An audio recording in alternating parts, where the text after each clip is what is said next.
Hi guys welcome back to my YouTube channel. ఇవాళైతే మళ్ళీ మనం హిందూ మెథాలజీ చేయబోతున్నాం. కానీ ఇవాళ మనం డిస్కస్ చేసే టాపిక్ 99% ఎవ్వరికీ తెలిసి ఉండదు.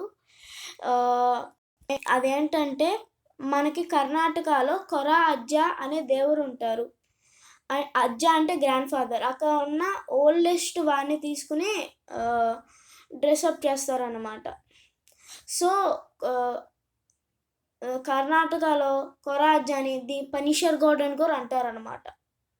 సో కొంతమంది కొరా అజ్జాని డిస్రెస్పెక్ట్ చేస్తాకి గుడి దగ్గరికి వెళ్ళి గోడల మీద యూరినేట్ చేయడం, అది చేసిన వెంటనే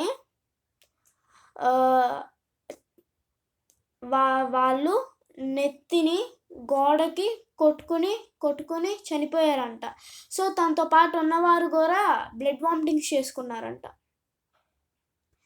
సో బ్లడ్ వామిటింగ్స్ చేసిన వాళ్ళు కొరా అజ్జా దగ్గరికి వెళ్ళి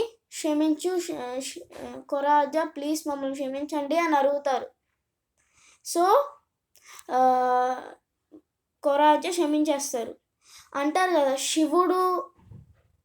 శివుడు అంత కోపంలో ఉన్న తన పిల్లల్ని క్షమించేస్తారని, అంత భోలేనాథ్ కూడా అంటారు కదా. అందుకే శివుడు ఒక భోలేనాథ్. అంత కోపంలో ఉన్న శివుడు వాళ్ళ పిల్లల్ని వాళ్ళు ఎంత తప్పు చేసినా క్షమించేస్తారు అన్నారుగా, క్షమించేసేసారు. సో మీకు ఈ వీడియో నచ్చినట్టయితే లైక్, షేర్, కామెంట్